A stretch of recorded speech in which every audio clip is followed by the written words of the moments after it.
So, hello po. So, may nagtanong po sa last, ano ko po, hindi last, yung part 2 ata ng ano ko about sa Q1 visa. So, nag-comment siya, sabi niya is, hi po ma'am, matagal po ba makahanap ng slot sa medical at sa slot sa interview po? So, yung sagot ko po is ano po, mag-aantay ka po na magsischedule ng interview yung US Embassy sa'yo. Kasi, hindi ka makakapag-medical kapag wala ka pang schedule ng interview. Kasi pagpunta mo ng clinic yung ano sa US Embassy, ano naman nila yan kung anong pangalan ng clinic na pwede mong pag-medicalan. Kasi hindi ka pwede na mag-medical ng kung saan lang clinic lang. So pag may interview ka na, interview date ka na, so, dun ka na magpapamedical.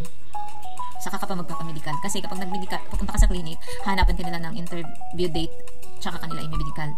So, sa akin, nag-medical kami is very, dami. Dalawa ata dito sa akin, dalawa dito. Kasi yung, ko nga, yung health card ko noon is, hindi lahat hindi lahat na anak ko. Saka yung anak ko is tatlo dito. Kasi yung medical health card niya is nawala na nung bagyo. So, kaya daming inano sa kanya. So, yun po. Hindi ka po makakapag-medical hanggat wala ka pang interview date. So, ako kasi, na-approve ako mga April, August ba yun? Basta April or August 2024. So, yung binigyan ako ng schedule nung November ata? October. Basta, nung 2024 din. So, nabigyan ako ng schedule January 7. Yun yung schedule ko. So, nagpa-medical agad kami kasi yung plano kasi namin is by February punta kami ng US. So, kaya nag-medical agad kami nung nakuha namin yung interview date. So, yun po ma'am. Medyo din tagal din ako na-approve kasi kailan ba kami nagsimulang nag-prepare ng basta 2 years na higit din po. 2 years tapos saka lang kami na-approve.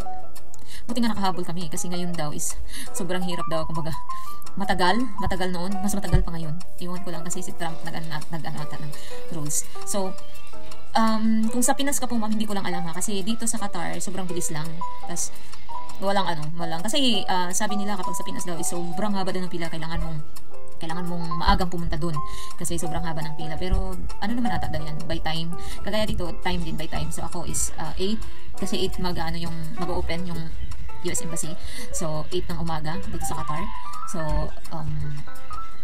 pag namin, sobrang tagal din, pero naman kami nun. Kumbaga, nilagay sa email na mag-aantay kami 2 hours, ganun. So, kaya yun, nagantay kami, pero sobrang lang naman. Walang, sa Manila, sa Pinas, sobrang sobrang haba ng pila. Or, hindi ko alam. So, kasi nasa Qatar po kami, ma'am. So, yun lang po. Thank you. At sana nasagot ko yung katanungan mo po, ma'am.